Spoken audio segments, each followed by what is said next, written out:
What's up, everybody, and welcome back to Joystick Ayrton. In the last video, we talked about a year in review with the Lenovo Legion Go.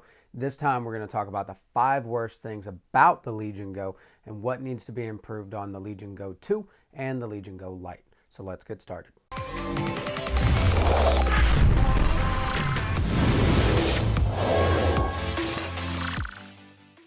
Okay, so I hope all of you are doing well. Thanks for joining us back on the channel.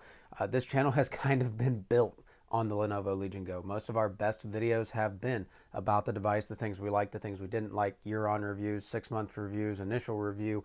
So the Legion Go has played a super impactful part of this channel and my handheld gaming experience over the last year.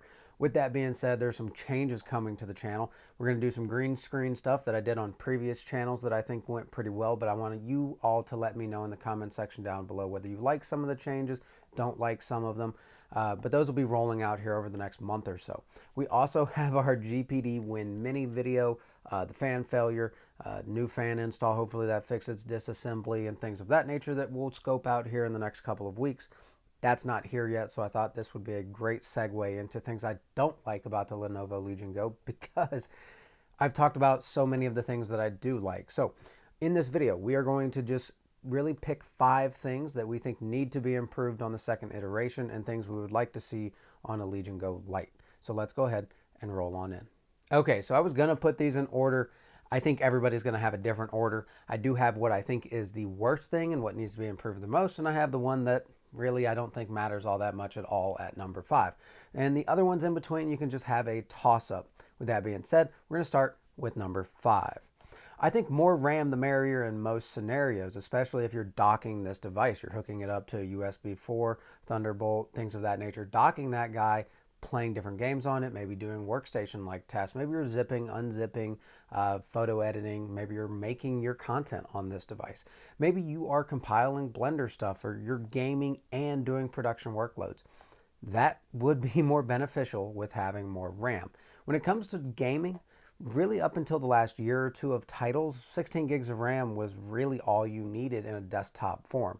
Obviously, on a handheld, you're using a little bit more of it and it can help you get places, but it doesn't make drastic differences. It has over the last couple years been headed that direction. More is all the merrier, but really it depends on the title and it's vastly small. The difference between the Ally X is 24 and the Legion Go or the Ally is 16. It's negligible most of the time. I would love to always see more. If you're going to dock this thing for any reason, yeah, you want some more. Maybe I use Wondershare or DaVinci Editor, or I use Adobe or Paint.net or whatever on this. That RAM would make a giant difference. With that being said, in its handheld form, it makes vastly none at this point in time, but as games get more complex and things going on in the background, that will be more important.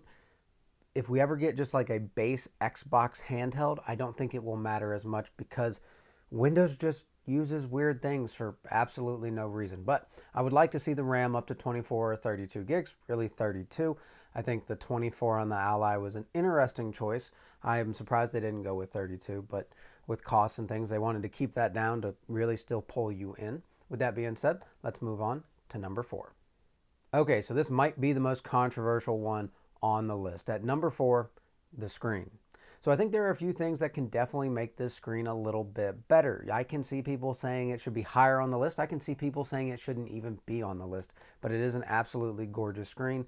I personally don't play any game where portrait-based screens are a problem. On GPD devices, they have a software fix for that and it takes care of the issue for you, but on this device there are certain titles, mostly older titles, that have trouble running or won't run at all because of the portrait-based display. So issue number 1, let's make that thing landscape. Now I know everybody's going to be like OLED, OLED, OLED, and I do have to say the OLED on the Steam Deck is amazing. It's absolutely beautiful. This display I think is the best Windows-based display. Just color vibrance across the board. With that being said, I'd love to see OLED or AMOLED as an improvement as well. I want to keep it at this 8.8 inch size as well. I think that's fantastic, but I think we can shrink up the bezels on the side as well. So those are some of those improvements you can make. I absolutely love the 144 hertz. I think you could make it 120 if you needed to. If you know they're trying to get the right panel, that's usually where it becomes a thing. It's cheaper for them to get a portrait-based panel at this size. Lenovo makes a bunch of tablets. They've already been manufactured. They're cheaper to get, cheaper to manufacture. That's how we end up where we are. But with that being said, let's move on to number 3. Coming in at number 3, Legion Space. Legion Space has needed updates and improvements since its launch. It was very half-baked when it came out, but I think we're in a pretty darn good place, but software can always be improved. No matter what software it is, there are always ways to make that thing better. Look at Armory Crate. That thing is fantastic. It is a pleasant thing to use. We're getting pretty close there with Legion Space, but I think that can always be improved upon. Now, I put this at number 3 because of the treacherous past that we've had with Legion Space and how long it took to really get to where we are now. A year, really. It was half-baked, and we left it in the oven with Lenovo for 6 months, 8 months, 10 months, 12 months, and finally we got a pretty good software experience out of it. It's never going to be anything like the Steam Deck, like Armory Crate completely, but I think they're getting closer and closer, and with a little more refinement, we can get there. Legion Space, I don't personally care. I don't use it very much. That's why with GPD devices, they're extremely bare bones with the 2 pieces of software that come on these that control the back buttons, that control the fan speeds and the TDPs. If it works, that's all I really care about. But Legion Space has continuously improved. I think the Lenovo drivers have continuously improved, but we can always take it a step farther. And I think Legion Space, even though it's improved drastically, it's still one of those things that when people are looking at, am I going to buy this handheld or should I buy this one? And they look at Retro Game Corps, they look at the Phawx, they look at us maybe, they think Legion Space honestly is going to steer me towards the Ally. That plus the landscape screen plus the bigger battery on the X, those are that things that move more of that market share towards Asus or to Valve. So with that being said, let's move on. Coming in at number 2, the controllers. So this is the biggest disappointment on the list for me. It's even a bigger disappointment than number 1. But the problem with it is there is so much potential here that Lenovo has not yet to grasp in any way, shape, or form. There's potential for third-party developers to capture that potential for the controllers as well. I am always going to want Hall effect sticks. I am always going to support the FPS mode, or what I like to call RTS mode, on the Legion Go. I think it's fantastic. I think it can be improved upon. How many of us would go into Lenovo's website day 1 and buy 4 different sets of controllers, one for RTS games, one for FPS games, one for simplistic lightweight, one for anything, for different color options, different schemes, designs, buttons, all kinds of different things? I think that is an immense loss of potential from Lenovo, and I just don't understand it completely.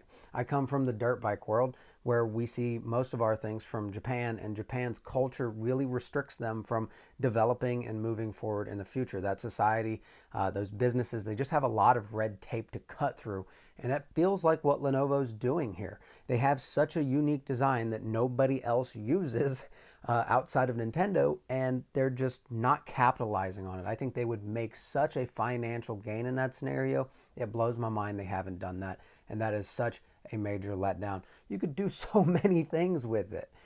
It blows my mind, absolutely blows my mind. Most of the issues and RMA things I've seen on Reddit, different YouTube videos and things of that nature, are the way they attach to the device. I don't think it's terrible, but I can definitely see it wearing down over time. They get loose. They've done a really good job on the service end of things, replacing those for people, but I think they can improve upon the design, and they definitely can. Come on, bring us something. Give us something cool. It's like trying to poke the dead thing on the side of the road. Lenovo, you're just missing so much potential here. So let's move on. And coming in at number 1, the battery. There is so much room inside of this tablet that you can pump in a gigantic battery. They should at least be able to find a way to fit an 80, maybe even a 100-watt battery in this thing.